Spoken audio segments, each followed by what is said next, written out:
Hello, my name is Sarah. Welcome to my channel. How many times can you hear my children having fun in the background, throwing a little rubber ball up and down the hallway? Because that's entertainment for them. I have not been here in a while, like a very, very, very long while. And even though I sort of don't really have, or I'm not in the creative headspace, which is really bugging me, like, get over it already, right? But somehow I can't. So I thought, why not try and make myself feel a little bit better and talk about everything that I have been doing this year, and I hope that doesn't make me feel worse. This is probably going to be a quick video because I'm going to get disturbed at some point. So I started off the year really well.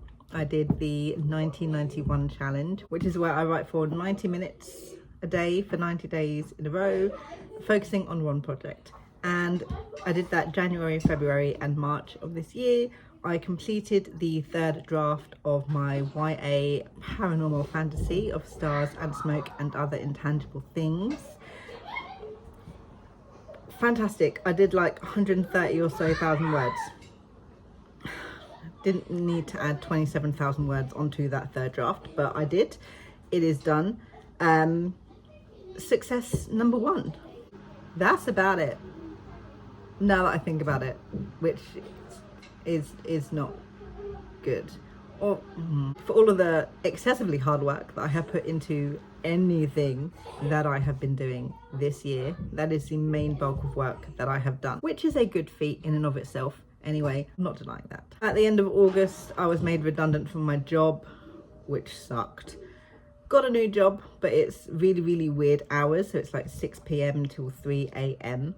So over the past couple of months, I've sort of been trying to work out how to do life with my very odd schedule. I'm still figuring that out.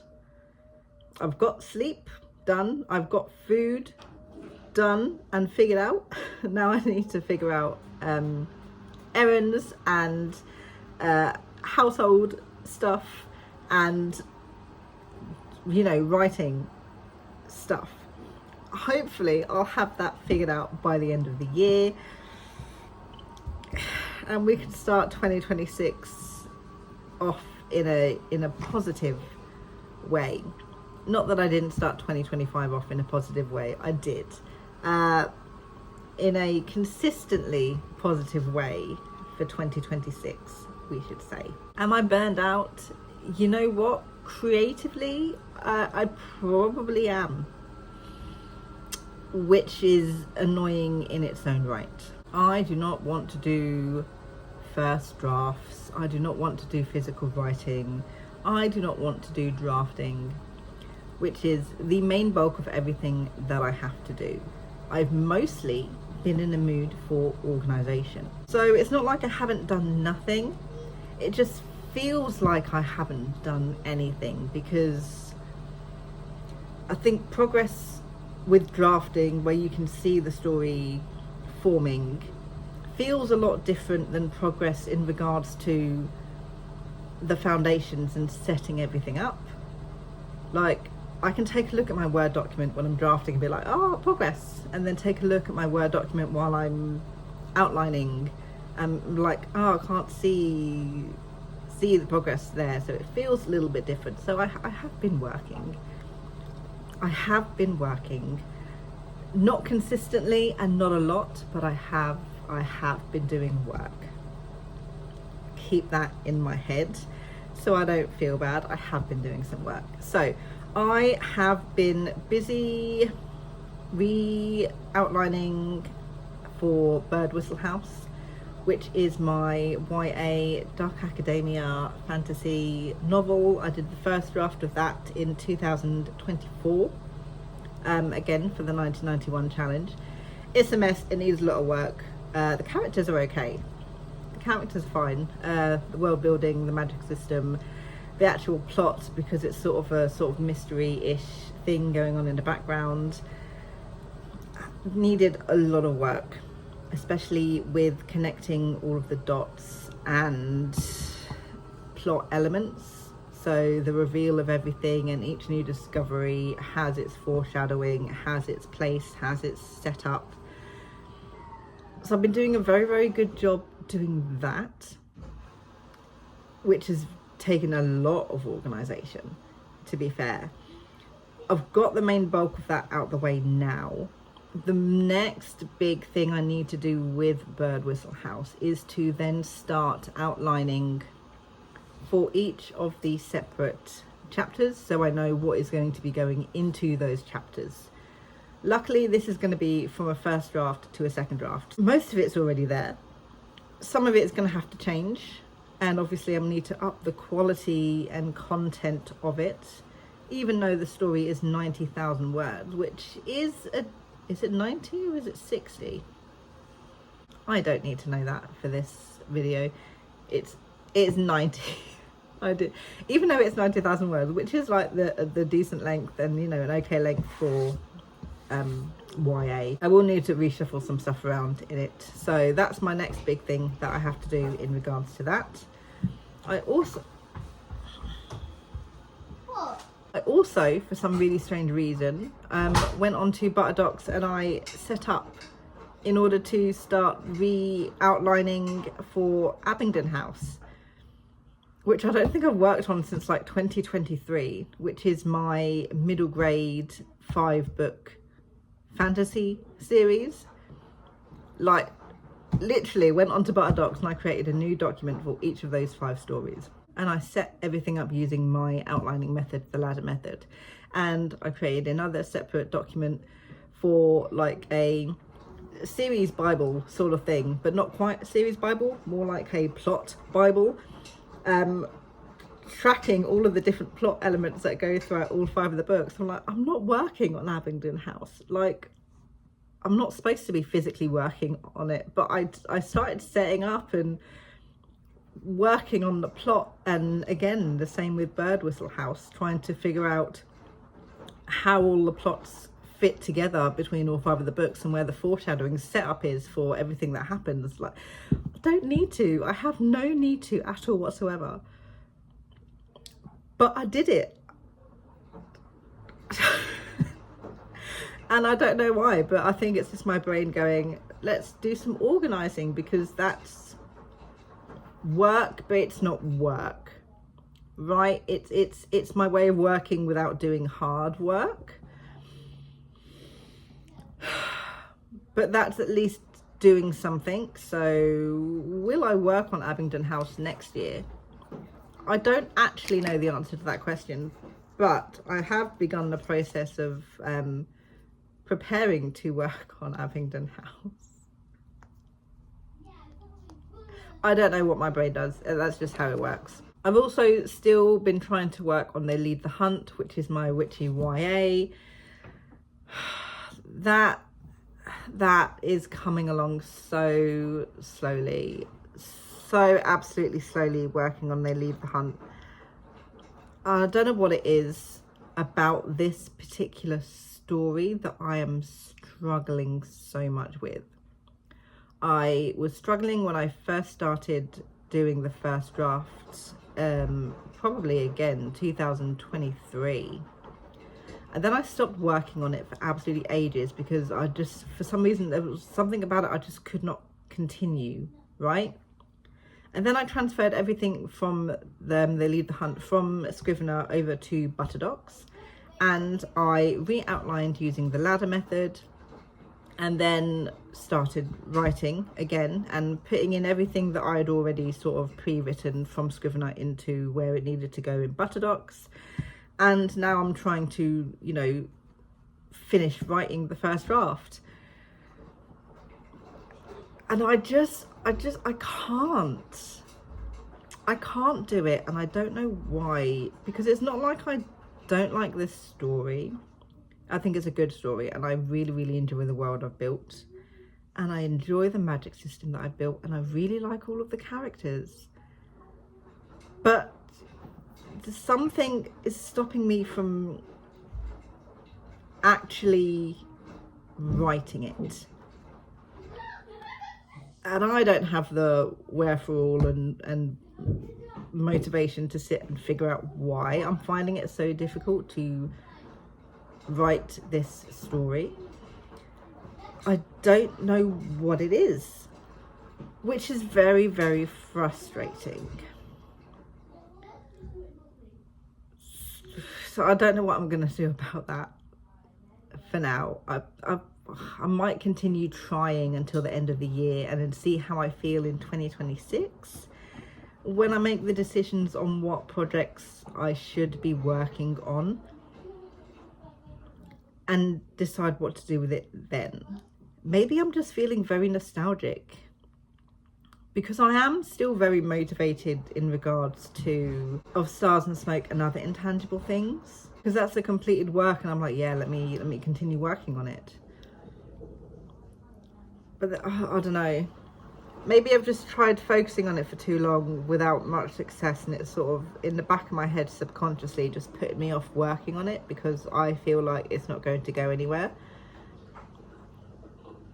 Maybe 2026 is a year of me working on older projects as opposed to all of the newer ones. Maybe I do need to go back to Abingdon House and So We Covet and Beneath the Hawthorn Lies. Maybe, I don't know. It's going to take some deep thinking as to what it is. Or maybe I just need to not focus on anything writing, even thought-wise, for the next month or so, just to overcome any burnout I might be feeling. Maybe. It's really frustrating. It's so frustrating because I want to do the work and I want to have fun and I want to do the writing, but at the same time I'm like, yeah. I think it's just difficult at the moment, and trying to write is just a bit too difficult for my liking. But then not writing is making me feel bad. So it's a stupid little circle of want to do some writing, don't do some writing, I feel bad because I haven't done any writing, so I try to do some writing. It's just a whole big circle of bad feelings, which I need to counteract somehow. I know it's fine to take time for myself and to not focus on that sort of thing, but when I feel like I'm not doing anything at all apart from work, it's a bit frustrating because my life is more than work, but I can't get my brain to focus on anything other than work and sleeping because I've got work and kids, family, house stuff. Like, I'm not doing anything for me, and that's why it doesn't feel good. But taking time out to rest and relax is technically doing something for me, but it doesn't feel like that in my ADHD brain. So I don't know, I'll figure out, I'll get over it somehow. It may take a few months, but I'll get there eventually. I have to hope I'll get there eventually, because that hope is the only thing pushing me forward. Like, it's fine, I'll get over it. The only thing I'm happy about, at least, is that I have not lost any motivation for Of Stars and Smoke and Other Intangible Things. Yay, fantastic, happy for that. I'm looking forward to continue working on it. I think it's because I feel like it's in quite a good place. So it's not going to take me a lot of work to work on it.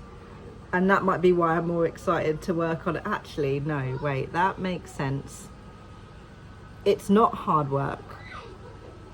So the thought of working on it doesn't put me in that, this is going to take so long, I've got so much to do. And so I have excitement because I don't think it's going to be hard. Maybe that's why. I just hope it stays like that. I hope it stays like that. I got off my butt with Osase It, and I actually found some beta readers, which I've been meaning to do since April of this year. I've only done it like over this past month, like at the end of September, got it all organised. So my baby, my third draft, is out in the world, being read by people. So hopefully everything that I had an issue with for draft 2 is not going to be there in draft 3, and the plot can stay as it is, and I just have some finer details to work on in regards to pacing and character arcs and, you know, little things like that. Speaking of beta readers, shout out to Janet Elliott, who has been doing an absolutely fantastic job beta reading for me. One of my fears when I beta read, and this isn't like an unfounded fear, is having someone read my novels who does not give me the feedback and critique that I need for the story. I found over the years, and this has been many years, beta readers, you often have not a lot of comments in the story, who read it and they're sort of very limited with the feedback that they give. You'll ask a question like, did you feel like X and X character, something character arc? And they'll be like, yes, or no, not really. And it's like, can you please expand on that answer? Because yes or no doesn't quite help me out. The beta readers that I absolutely love, because it's how I beta read, are the ones who are not afraid to tell it how it is, are the ones who spot things that I do not spot, the ones who will dig deep and can see where all of the, you know, plot links together, can see the foreshadowing, can really understand the characters and question what they do or what they don't do, who can sit there and be like, this doesn't make sense, that's too much, this is not enough. You know, the ones who have the depth and the detail and are not afraid to tell you. Right? This is why I love Janet Elliott and her style of beta reading. Because even though, I'll show you, give me 1 second and I'll show you exactly what I mean. This is it, this is what I'm talking about, right? Do you see how beautifully organized all of this is? You can tell it here on the sides as well. For each and every single chapter, all of these different sections that we have, we've got world building, character development, overall impressions, strengths, suggestions, issues, why I need to make these changes. We'll take a look over here. This is, when it pops up, 164 pages long. 164 pages, and this isn't even the entire novel, this is only the first 30 chapters. There's 46 chapters in this story, and I've got 164 pages of well organized notes, areas for improvement, minor edits that I need to make. Just, it's so beautiful. There's just so much depth, there's so much thought, there's so much organization that goes into the beta reading that she does. It really feels like she's reading the story, not just to read it, but to understand it, right? And she breaks everything down into its own separate little category and puts so much detail into what she's read and how things come across to her and the feelings and descriptions that she gets from what I've written, and then adds onto, this is what you might also add, or this is where the pacing is a little bit slow, or this is what I feel you need to try and do to deepen this character's reaction, to make the reader understand more about what this character is thinking, feeling, or why they're doing something, or how we can get the reader to fully understand and relate to a character's POV and what has happened in that chapter. If you are looking for beta readers for your work, I do highly recommend Janet. I'm so looking forward to going through all of Janet's comments and applying those to my novel, because they're not surface level comments to fix surface level things. It goes deep. This is not the tip of the iceberg. This is everything underneath that she's also focusing on. I'm so excited because this is not stuff that I would think about as a writer. This is coming from her as a reader. That is the type of thinking that I need and that I think my stories need. So I'm so happy to have found her. Janet, thank you. I'm so excited. I will leave a link for her and her services in my description box. New mug. Because I just can't help myself sometimes. If that's backwards, I do apologise. It says not today. It's very ADHD coded. So yeah, that is currently where I am in regards to, you know, doing the writing. I'm alive somewhere in the background, doing all of the hard work in my head. Because apparently I think it's okay to imagine myself doing the hard work instead of actually doing it. I cannot guarantee you'll see me more over this next year. I shall certainly attempt to put out at least another video. I've been meaning to do a redo of one of my older writing experiments just to see if I still can. Drafting is not going well for me though at the moment, so I don't know how well that would go, but it would certainly give me a chance to get some writing in and stop overthinking the quality of everything in a first draft, where quality does not matter because it is a first draft and you'll be changing it anyway. But for some reason my head is not letting me just write crap, and it's really annoying me. Maybe I can do a day or a week in the life of a writer who doesn't write. Like, you can see me struggle. Would you like that? Would you guys like to see me struggle? Don't answer that. Speaking of writing, I now really want to go and reread Beneath the Hawthorn Lies, just because, so I'm going to waste my time doing that instead of some actual writing work, because of course that is what my brain clung to. So thank you guys so much for watching. I hope you enjoyed the British ramble, and hopefully, fingers crossed, just one, because two is apparently bad luck, you'll see me again before the end of the year. Bye everyone.